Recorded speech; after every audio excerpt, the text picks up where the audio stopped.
So students, आज के lecture में हम बात करने वाले हैं एक ऐसे संग्राम के बारे में जिसने 1857 में एक ऐसी क्रांति लाई जिसके नतीजे में ईस्ट इंडिया कंपनी की जड़ पूरे तरीके से हिंदुस्तान से खत्म हो चुकी थी और उसके बदले में अंग्रेजों को हिंदुस्तान में यहाँ पर रूल करने के लिए एक नया पैटर्न बनाना पड़ा था। ये वो दौर था जिस दौर में चाहे कोई भी लेवल के लोग हो, चाहे वो मजदूर हो, किसान हो, औरत है, यहाँ पर आपके जाकर के फौज में काम करने वाले सिपाही हैं, या फिर मिडिल क्लास लोग हैं, बंगाली एजुकेटेड्स हैं, या इसके अलावा आप कह लो कि भाई नॉर्मल जो फकीर लोग भी है वो भी यहाँ पर परेशान थे अंग्रेजों से। इवन जो कबीले के लोग थे वो भी यहाँ पर परेशान हो रखे थे क्योंकि अंग्रेजों ने सभी के नाक में दम कर रखा था। भले ही तरीका अलग हो, एक्स्ट्रा और यहाँ पर ये बोल सकते हो आपके भाई जलील करने का तरीका अलग हो, लेवल अलग हो, किसी को ज्यादा किया किसी को कम किया, बट समहाउ सभी लोग परेशान यहाँ पर हो रखे थे। 1857 को जो बगावत की यूं कहा जाता है कि भाई जो कारतूस वाला किस्सा हुआ था बस उसकी वजह से ये बगावत शुरू हुई थी, नहीं। 1857 का जो बगावत था ये सिर्फ उस कारतूस वाले किस्से से शुरू नहीं हुई थी, इसके पीछे एक बहुत लंबी चौड़ी वजूहात है, लंबी चौड़ी कहानी पहले से रची गई थी।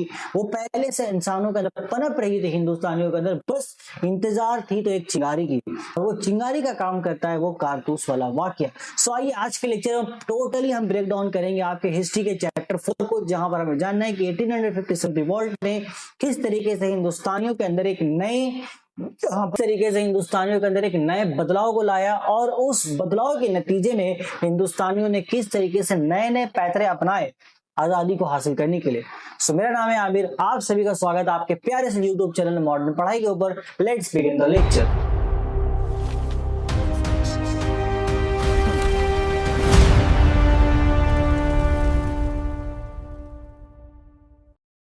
ओके, तो इस चैप्टर में हमें क्या पढ़ना है, किन किन टॉपिक्स मेन फोकस रखना है वो देख लेना। सबसे पहले 1857 रिवॉल्ट अपराइजिंग के बारे में हम जानेंगे, देन उसके बाद हम यहाँ पर हिस्ट्रियोग्राफिक डिबेट्स के बारे में जानेंगे, भाई उसके रिलेटेड बहुत सारे डिबेट्स भी किए गए हैं। देन हम यहाँ जानेंगे बंगाली लाइट का क्या रिएक्शन था, फिर क्वींस प्रोक्लेमेशन, उसके बाद अली एसोसिएशन, फिर पोस्ट 87 रिवॉल्ट जब हो चुका क्या इंस्टीट्यूशन इंडिया में कायम किए गए, इनके लोगों के द्वारा कायम किया, वो सब चीज जानेंगे। फिर आर्ट एंड लिटरेचर ने अपना क्या यहाँ पर रोल प्ले किया, आर्ट लिटरेचर में बहुत ही इंपॉर्टेंट हमारे पास है आनंद मठ, वर्तमान भारत, एंड लास्ट में गोरा एंड भारत माता के, गोरा के द्वारा भी एक नॉवेल लिखा गया, मतलब गोरा एक नॉवेल रविंद्रनाथ टैगोर जी ने लिखा था, उसको भारत माता एक बहुत ही खूबसूरत सी पेंटिंग थी, उसके बारे में डिस्कस करेंगे। एंड एट द एंड हम यहाँ पे गगनेंद्र टैगोर जी के द्वारा जो भी लिटरेचर वर्क उन्होंने कर रखा था, जो पेंटिंग वर्क उन्होंने कर रखा था, उसके बारे में जानेंगे। तो सबसे पहले हम बात करते हैं 1857 रिवॉल्ट, जिसे वीडी सावरकर ने the first war of independence कहा है। अब इसके पीछे का क्या रीजन है जानते हैं। देखो इसके मल्टीपल कॉजेस थे, सिर्फ एक कॉज नहीं था। सबसे पहले कॉज की अगर मैं बात करूं तो वो था पॉलिटिकल कॉज, जो था डॉक्ट्रिन ऑफ लैप्स। अब डॉक्ट्रिन ऑफ लैप्स को कुछ इस तरीके से समझो कि अंग्रेजों ने एक कानून यहाँ बना दिया और राजा और नवाबों को ये बोल दिया कि अगर आपकी खुद की संतान नहीं है, यानी कि अगर आपका खुद का कोई बच्चा नहीं है, चाहे बेटा हो या बेटी, डजंट मैटर, अगर आपको वो खुद का औलाद नहीं, आपने गोद ले रखा है, तो आप उस गोद लिए हुए बच्चे को अपने राजगद्दी नहीं सौंप सकते हो। आपकी जगह पे वो आपका गोद लिया हुआ बच्चा इस राजगद्दी पे नहीं बैठ सकता है। अब ये इनडायरेक्टली यहाँ पर पूरे सत्ते की चोरी थी। इसको हम ऐसा कह सकते हैं एक लाइन में कि कानूनी चोरी यहाँ पर अंग्रेज कर रहे थे, कानूनी तौर से चोरी कर रहे थे, क्योंकि ये कोई रूल थोड़ी हुआ भाई किसी का नहीं है बच्चा, उसने शादी ही नहीं की जिंदगी भर, तो कहां से होगा, पॉसिबल नहीं है। उसने गोद ले लिया, वो उसकी खुद की मर्जी थी। अब वो उसको बना सकता है अपना, वो अपना पूरा विरासत उसके लिए छोड़ के जा सकता है, क्यों नहीं छोड़ के जा सकता? तुम होते कौन हो ये डिसाइड करने वाले? और चलो अगर ठीक है नहीं भी कर सकता है तो फिर उस पूरे राजगद्दी का क्या होगा, उस पूरे शासन का? ईस्ट इंडिया कंपनी हड़प लेगी। ये तो इनडायरेक्टली चोरी ही कर रहे थे वो, तो ईस्ट इंडिया कंपनी उसको पूरा हड़प लेगी और उसको खुद अपना कोई भी वारिस नहीं है। तो इसमें सबसे ज्यादा जो परेशानी का सामना करना पड़ा वो थी रानी लक्ष्मीबाई, और रानी लक्ष्मीबाई ने इसके खिलाफ आवाज उठाई थी, बट कब, वो मैं आगे डिस्कस करने वाला हूं। यहाँ पर फिर सेकेंड रीजन क्या, ये पॉलिटिकल रीजन एक हुआ, सेकेंड रीजन था इकोनॉमिक रीजन। इकोनॉमिक रीजन में क्या हो रहा था, देखो अंग्रेजों ने ना जमींदार को जमीन का मालिक तो बना दिया था, बट एक फिक्स अमाउंट ऑफ टैक्स था जो उनको देना था हर साल के बेसिस पर। उनको देना ही है, लगान जिसको बोलते हैं, देना ही था। अब वो टैक्स वसूल करने के लिए, वो लगान पे करने के लिए जमींदार यहाँ पर एक्स्ट्रा जुल्म किया करते थे, मतलब बहुत ज्यादा यहाँ पर प्रेशर डाला करते थे किसानों के ऊपर काम करने के लिए। अब वो परेशान है, किसान भी यहाँ पर, तो जमींदार किसान को परेशान कर रहे हैं, किसान की भाई खेती खराब है, खेती बर्बाद हो रही है, उनका खुद का खाने पीने का यहाँ पर हाल बुरा है, वो कहां से उनको ज्यादा पैसा देंगे। तो जमींदार किसान को प्रॉब्लम कर रहे थे, क्योंकि जमींदार को प्रॉब्लम कौन दे रहा था, अंग्रेज यहाँ पर। तो किसान क्या कर रहे थे, जो लोग कर्ज पे यानी कि सूद पे जो कर्ज देते थे, उन लोगों से उधार लिया करते थे पैसा यहाँ पर जमींदारों को देने के लिए, और जमींदार वही पैसा कलेक्ट करके अंग्रेजों को देते थे। इस तरीके से यहाँ पर जो किसान थे वो सबसे ज्यादा परेशान हुए, क्योंकि वो यहाँ पर कर्ज में डूबते चले गए, और सूद यानी कि इंटरेस्ट में इतना ज्यादा बढ़ गया कि अब उनको जो भी लोग कर्ज दे रहे थे वो आके उनके घरों पे कब्जा कर लेते थे, उनकी औरतों के साथ बदसलूकी की जाती थी, उनके साथ बहुत बेरहमी की जाती थी, इवन घरों को जला दिया जाता था। तो एक तो इकोनॉमिक यहाँ पर क्राइसिस यहाँ पे देखने को मिला, और प्लस ये पूरा फैमिली बर्बाद कर दिया जाता था। तो ये भी एक रीजन था 1857 रिवॉल्ट को भड़कने का। इसके बाद तीसरा जब बात करूं तो social and religious and western education की हम ये बात करेंगे। जैसे सती के रस्म को खत्म करना, ठीक है, क्रिश्चियन में से देखो सती का रस्म को एबोलिश करना, ये एक अच्छा स्टेप था अंग्रेजों के द्वारा, जिसके पीछे राजा राम मोहन रॉय की बहुत मेहनत थी। बट बहुत सारे लोग जो उस भावना में थे, अपने रिलीजियस फीलिंग में, जो उससे बाहर नहीं निकल पाए, जो कि पॉसिबल सी बात है, ठीक है, समझ में आती है भाई, आप एक ही चीज को, एक ही रिचुअल्स को फॉलो कर रहे हो, अचानक से अगर वो बंद हो जाए तो आपको लगेगा यार ये तो मेरी संस्कृति पे वार हो रहा है ना, मेरी संस्कृति खराब करने की कोशिश की जा रही है। तो वो लोग भी परेशान थे जिसके यहाँ पर ये सब चीजें चेंज हुई, जैसे कि विडो रीमैरिज एक्ट पास हुआ कि बेवा को दूसरी शादी करने मिल जाएगी, वो चीज अलाउ नहीं थी एज पर द संस्कृति, as per the rituals, but वो थी तो वो गलत ही थी, रिचुअल्स तो गलत थी, वो चीज को सही किया गया। तो ये सारे लोग भी अंदर ही अंदर पनप रहे थे, और इन सभी को आग में घी डालने का काम किया मिलिट्री के वो वाक्य ने, जिसमें कारतूस वाला किस्सा वायरल होता है, जिसमें बोला जाता है कि भाई ये जो कारतूस है इसको आपको दांत से छील के ही निकालना पड़ता था उसके ऊपर कवर को, और उसके बाद लगाया जाता था बुलेट में। तो क्या हो गया, ये अफवाह फैली कि भाई ये जो कारतूस बना है, ये जो कवर आप निकाल रहे हो, सुअर और गाय की चर्बी से बना है। अब इससे दोनों ही समुदाय के लोगों के बीच में यहाँ पर प्रॉब्लम हो गई। कैसे हिंदू लोग भड़क गए कि भाई गाय तो एक इस बहुत ही ज्यादा स्पिरिचुअल लेवल है, माता माना जाता है गाय को, तो उस लेवल से वहां पर हिंदू जितने भी फौज थे उनकी भावनाओं को ठेस पहुंचा। और सुअर इस्लाम में हराम है, तो मुसलमानों को उससे प्रॉब्लम है कि हराम चीज हम खा रहे हैं। तो वो चीज दांत से छीलने का मतलब हो गया कि उनकी संस्कृति, उनके मजहब वो यहाँ पर उनके धर्म को भ्रष्ट करने वाली बात हो गई थी। अब यही चीज यहाँ से चिंगारी की तरह भड़क उठी, और आग इतना बड़ा आग बना कि 1857 का महासंग्राम यहाँ से शुरू होता है। तो ये शुरू हुआ था कैसे, इस कारतूस वाले वाक्य से। जैसे ये शुरू हुआ, वहां से रानी लक्ष्मीबाई ने देखा यही मौका है, चलो हम भी शुरू हो जाते हैं। वहां से फौजियों ने बगावत शुरू कर दी थी, रानी लक्ष्मीबाई भी गई, उसने बोला हम भी करेंगे भाई। उसके बाद जितने भी यहाँ पर किसान थे, मजदूर थे, सब परेशान थे, सब ने अपने अपने इलाके पे वार करना शुरू किया अंग्रेजों पे। इसके बाद जितने भी यहाँ पर लोग थे ऐसे जो रिलीजियस फीलिंग्स की वजह से खराब हो चुके थे, वो लोगों ने भी वार करना शुरू कर दिया। तो ये चीजें शुरू होती है बिगिंस ऑन 10 मई। डेट आपको याद रखना है, 10 मई 1857 को मेरठ में ये स्टार्ट हुआ था। अब इसको देख करके आप बोलोगे सर इतना ज्यादा अगर ये हुआ, इतने सारे लोग इंडिया लेवल पे, इतने सारे लोग अगर जुड़ रहे थे, तो ये रिवॉल्ट आखिर फेल क्यों हो गई? ये सवाल आपके दिमाग में आना चाहिए, क्यों फेल हो गई?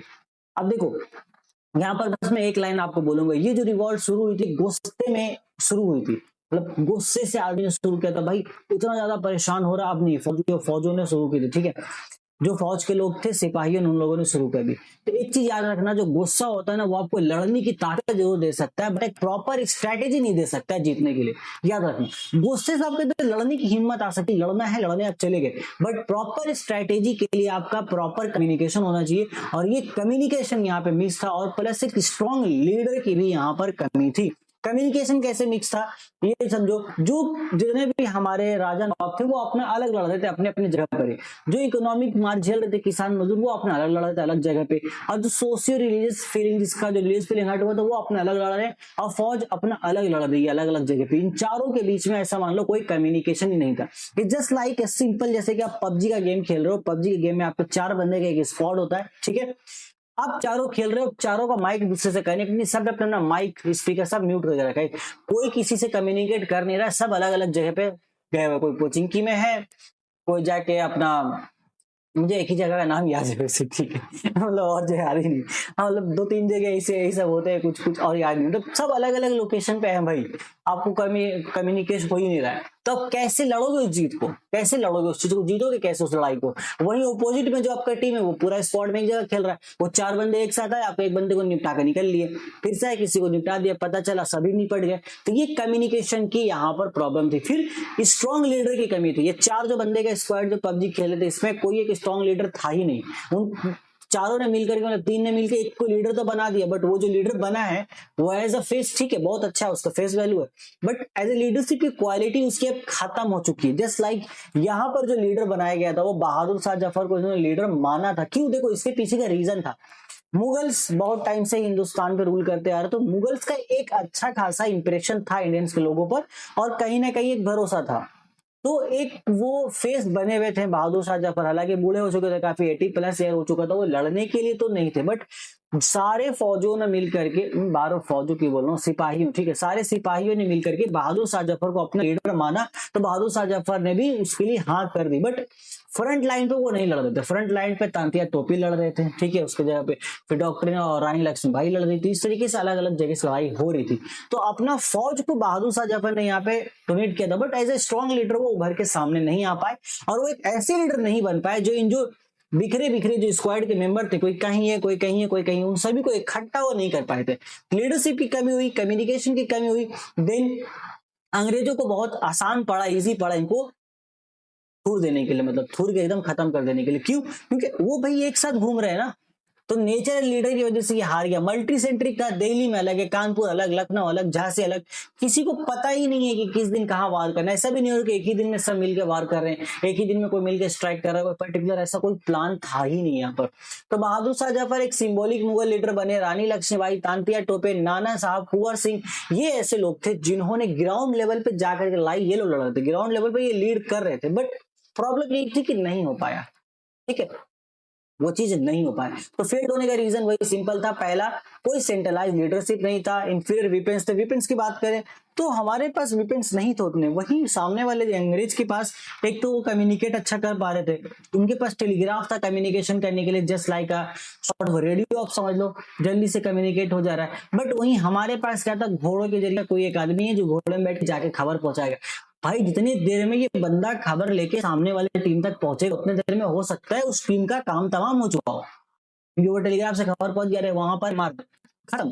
तो ये चीजें प्रॉब्लम थी। The neutrality of princely states and elites, limited mass support south India, ये सब लिमिटेड मास सपोर्ट। तो साउथ इंडिया के बहुत सारे लोग इसमें उतने ज्यादा नहीं शामिल हुए थे, I don't know why, but वो लोग उतना इम्पैक्ट यहाँ पे शामिल नहीं होते। ये मेनली नॉर्थ इन इंडिया पे ही ये चीजें चल रही थी।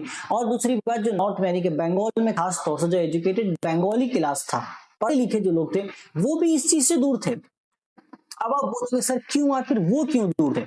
उनको तो दूर नहीं होना चाहिए था, वो दूर क्यों थे? देखो उनके दूर होने का क्या रीजन था, समझो। वो क्या थे, पढ़े लिखे लोग थे, उनका जो रोजी रोटी चल रहा था वो अंग्रेजों के यहाँ काम करते थे। उनको ऐसा लग रहा था कि ये जो प्रॉपर जो बगावत है, जो प्रॉपर जो ये रिवॉल्ट हो रहा है ना, ये सिर्फ और सिर्फ जो सिपाहियों की है, हमारे इसमें कोई रोल नहीं, सिपाहियों का प्रॉब्लम वो सब उसका है। जैसे जस्ट लाइक आज के टाइम पे मान लो किसान यहाँ पर प्रोटेस्ट कर रहे हैं, या नीट पेपर लीक के लिए स्टूडेंट्स प्रोटेस्ट कर रहे हैं, डॉक्टर के ऊपर हुई यहाँ पर प्यूरिटी के बीच के ऊपर डॉक्टर प्रोटेस्ट कर रहे हैं, तो इंडिविजुअल ग्रुप हम क्या कहते हैं भाई, अरे किसानों का प्रॉब्लम छोड़ो वो अपना समझेंगे, अरे यार स्टूडेंट का प्रॉब्लम वो अपना, अरे डॉक्टर का प्रॉब्लम वो अपना समझेंगे, ठीक है। स्पोर्ट्स पर्सन थे बहुत सारे जो हमारे देश में यहाँ पर जितने ओलंपिक्स मेडल जीते जिन लोगों ने, उनके साथ इतना यहाँ पर बदतमीजी हुआ, टीचर्स के साथ हुआ, तो वो प्रोटेस्ट कर रहे हैं। तो ऐसा तो हुआ नहीं कि सभी चले गए इंडियन से यहाँ पर मिलकर, नहीं करना है भाई सरकार तो खराब काम कर रही, नहीं, वही माइंडसेट यहाँ पर उनका था, बोला ये तो है नहीं। और दूसरी चीज वो इससे समझते थे कि भाई ये जो अंग्रेज है ना, ये हम लोग ऐसे में लड़ झगड़ के नहीं हासिल करेंगे, जो भी होगा वो मैंने पेपर वर्क करके गवर्नमेंट के सिस्टम को ठीक करके चीजें ठीक हो जाएंगे, जो भी प्रॉब्लम है। बट कहानी में ट्विस्ट तब आता है जब उनको ये रियलाइज होता है कि नहीं भैया, कहानी में ट्विस्ट आता है यहाँ पर, आपका आगे ये पढ़ना, आप जो चीजें मैं बता रहा हूँ वही सब लिखी हुई, कहानी में ट्विस्ट तब आता है, इनका रिएक्शन चेंज होता है अंग्रेजों के एंड से, जब ये समझ जाते हैं कि नहीं, ये जो अंग्रेज है ये हमें कभी भी ऊपर पोस्ट पे जाने नहीं देंगे, प्रमोशन नहीं मिलेगा। और इनके लिए, इनके रहते हुए जो सिक्योरिटी और जो अरेंजमेंट जो हमारे पास जो सिस्टम मिल रहा है, ये ऐसा नहीं कि ये परमानेंट ऐसा चलता ही रहेगा, ये कभी भी चेंज हो सकता है। और अंग्रेज हमारे सगे नहीं है, ये उनको समझ में आया। तो फिर ये लोग भी शामिल हो गए उस प्रोटेस्ट में 1857 के आंदोलन में, और इन लोगों ने फिर उसको भी यहाँ पर अपना पार्टिसिपेशन। तो एक सवाल आता है कि किस तरीके से 1857 रिवॉल्ट में एजुकेटेड बंगालीज ने अपना यहाँ पर रोल प्ले किया। आई होप आपको समझ में आ गया होगा लिखना कैसे यहाँ पर है।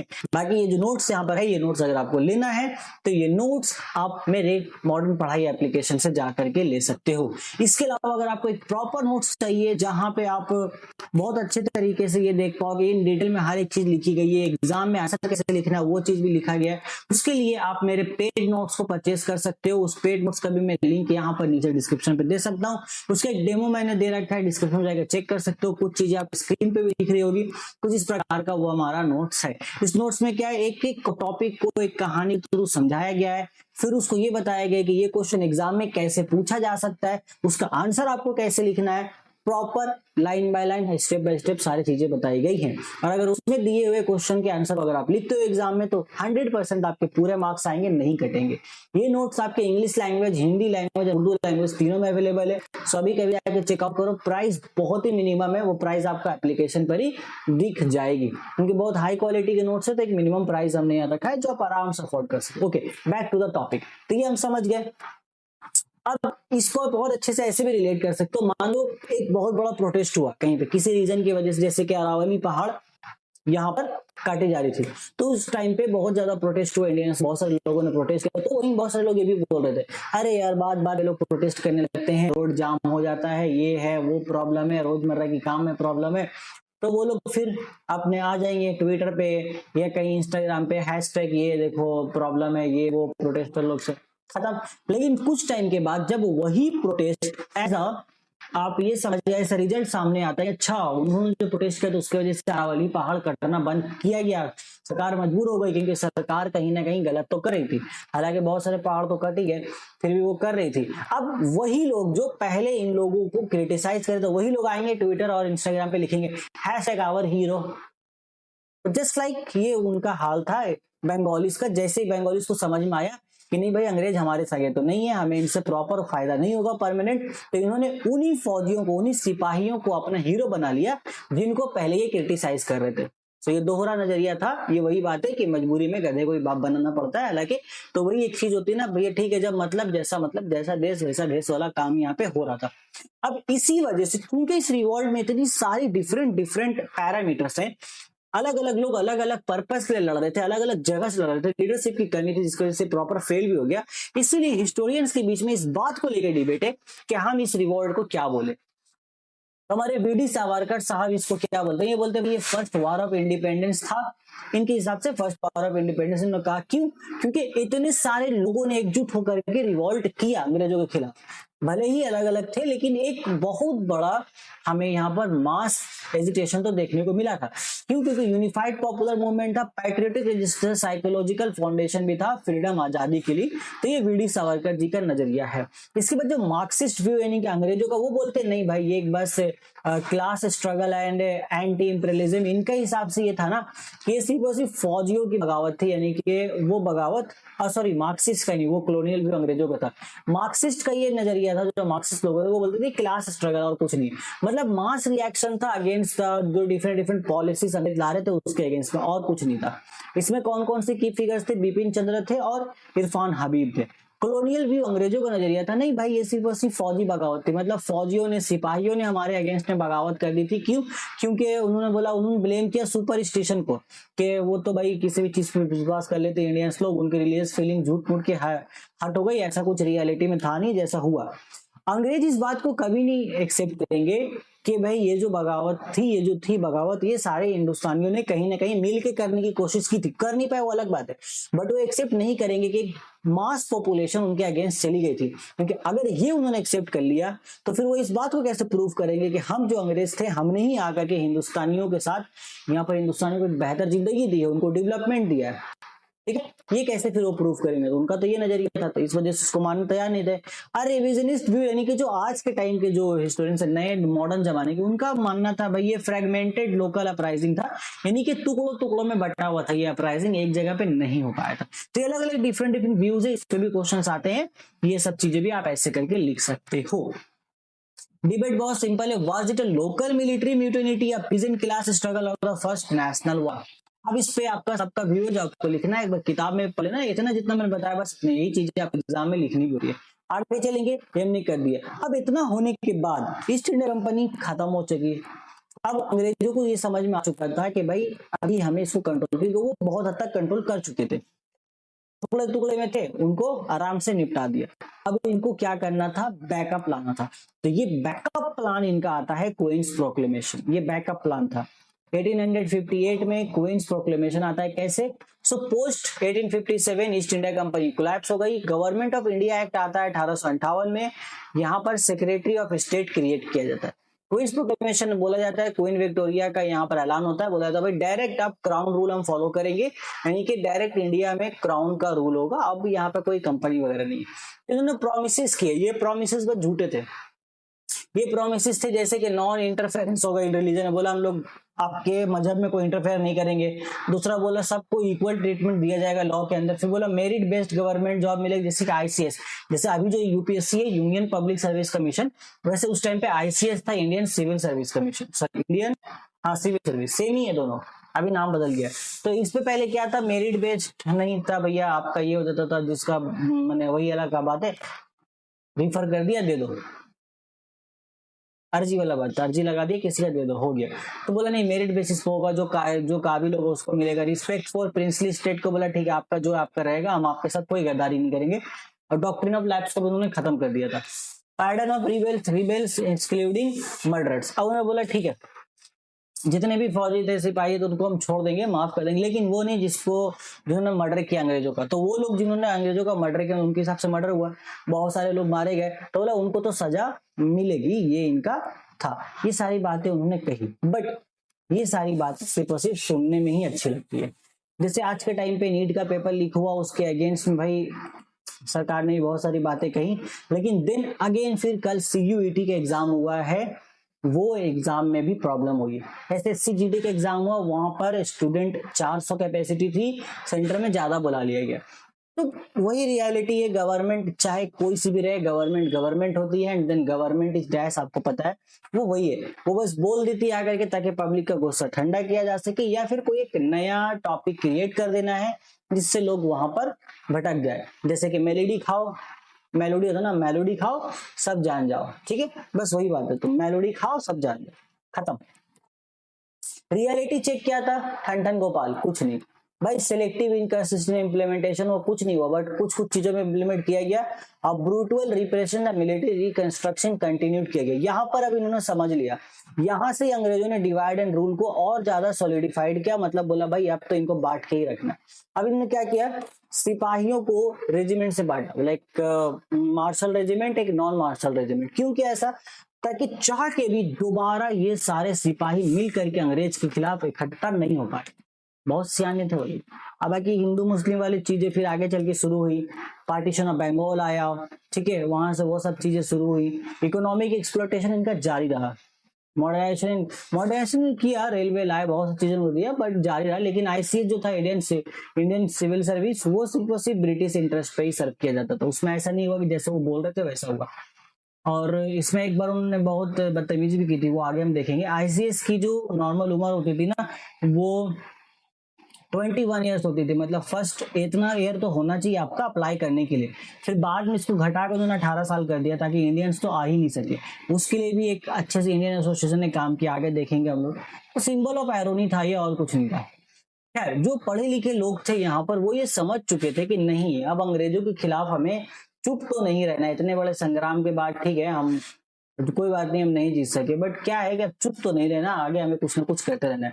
तो यहाँ लोगों ने अब एसोसिएशन बनाना शुरू किया, बोला संगठन बनाओ, एक प्लेटफॉर्म बनाओ जहाँ पे हम इंडियंस इकट्ठा होकर अपनी प्रॉब्लम को डिस्कस कर सके, और वो प्रॉब्लम हम लीगली हम पार्टीशन डालेंगे अंग्रेज कोर्ट में जाकर के, वहां लड़ेंगे, लेकिन लड़ेंगे तो जरूर। इनका फोकस था political reform and administrative justice. एक पहला बना था इंडियन एसोसिएशन, ठीक है।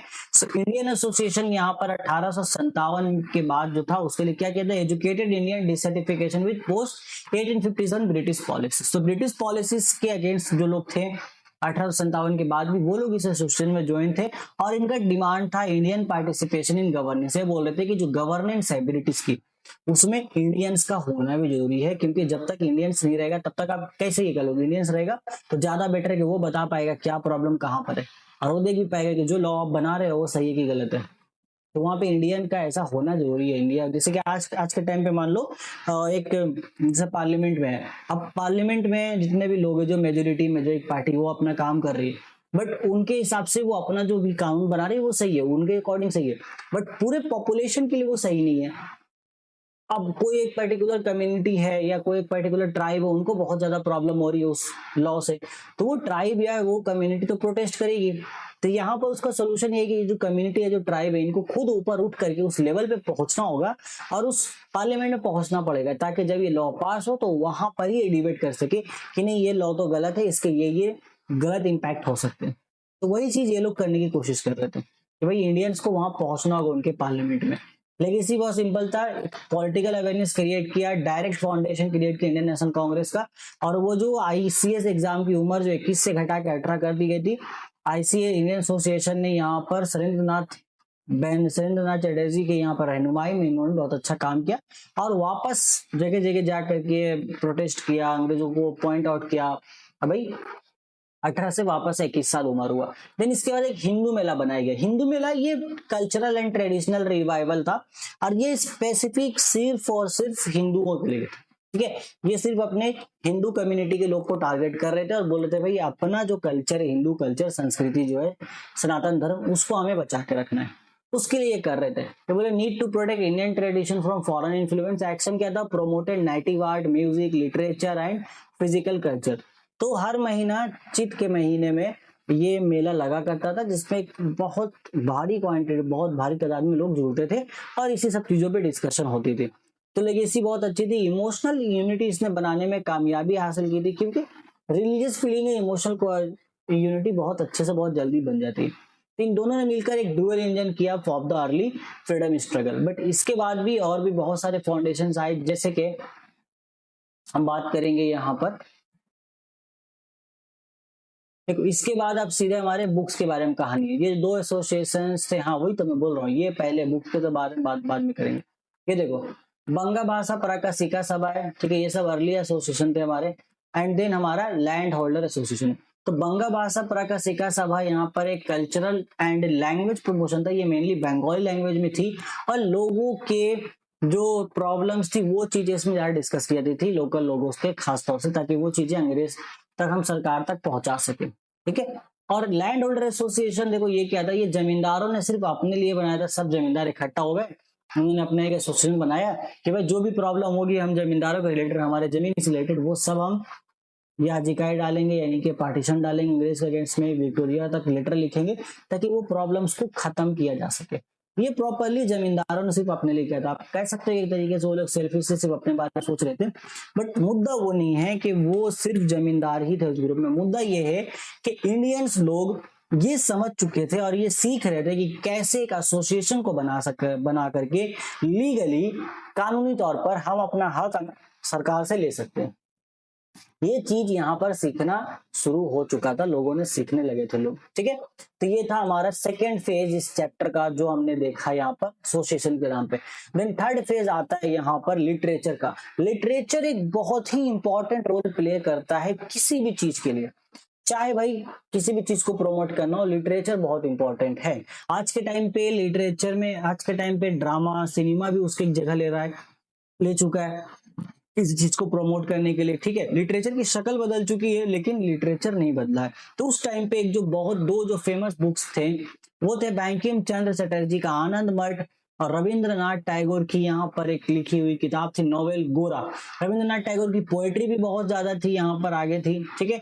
और बट बंकिम चंद्र चटर्जी ने क्या किया था ना, मदरलैंड यानी कि इंडिया को एज अ मदरलैंड ग्लोरीफाई किया था, भारत माता के रूप में उसको ग्लोरीफाई किया था, ठीक है।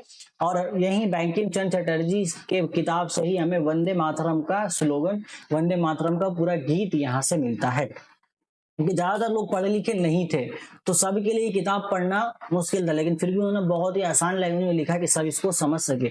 और ये जो वंदे मातरम का जो गीत था ये बहुत ज्यादा वायरल हुआ, बहुत ही ज्यादा वायरल हुआ। आप इसको ऐसा समझ सकते हो लाइक कोई एक बड़ी मूवी जिसको एक सीन वायरल हो चुका है, जैसे कि धुरंधर मूवी थी, तो धुरंधर मूवी में अक्षय खन्ना का जो एंट्री वाला सीन था वो बहुत ज्यादा वायरल हुआ। जस्ट लाइक बैंकिम चंद्र चटर्जी की आनंद मठ किताब की वंदे मातरम जो गीत थी वो बहुत ज्यादा वायरल हुई, लोगों तक पहुंची और उससे लोग कनेक्ट हो गए इस आनंद मठ से, आनंद किताब से, और लोग फिर उसे पढ़ने लगे। जो नहीं पढ़ पा रहे थे वही सुन ले रहे थे, पढ़ के कोई सुना रहा सुन ले रहे थे।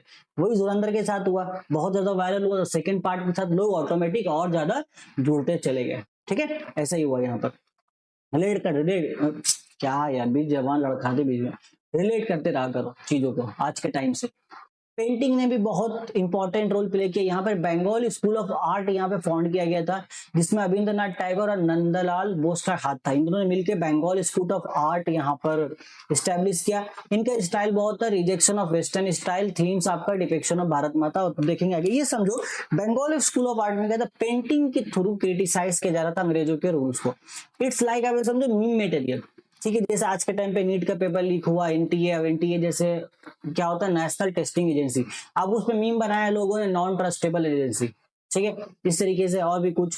तो अभी क्या होता है, जैसे हमें गवर्नमेंट को रूल को क्रिटिसाइज कर रहे हैं, गवर्नमेंट कहीं कोई काम गलत कर रही है, उस चीज को क्रिटिसाइज किया जा रहा है, तो उसके अकॉर्डिंग मीम बनता है और वो मीम से लोग रिलेट करते हैं, वो मीम वायरल होती है।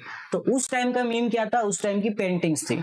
उस टाइम पे जो पेंटिंग्स बना रहे थे Rabindranath Tagore Bengal school of art में रह के, और भी जो यहाँ पर जो पेंटर्स थे उन लोग, वो लोग एज अ मीम मेकर आप समझ सकते हो उस दौर का, जिससे लोग देख के समझ, विजुअली देख के तो समझ जाते थे अच्छा ये बात है, जैसे हम लोग आज समझ जाते हैं। समझे कि नहीं बोलो? तो समझ गए मीम मेकर कौन थे उस टाइम के? रविंद्रनाथ टैगोर। बहुत बढ़िया बनाते थे आनंद मठ, और ओरिजिनल बनाते थे, ये नहीं कि कॉपी करते थे किसी का।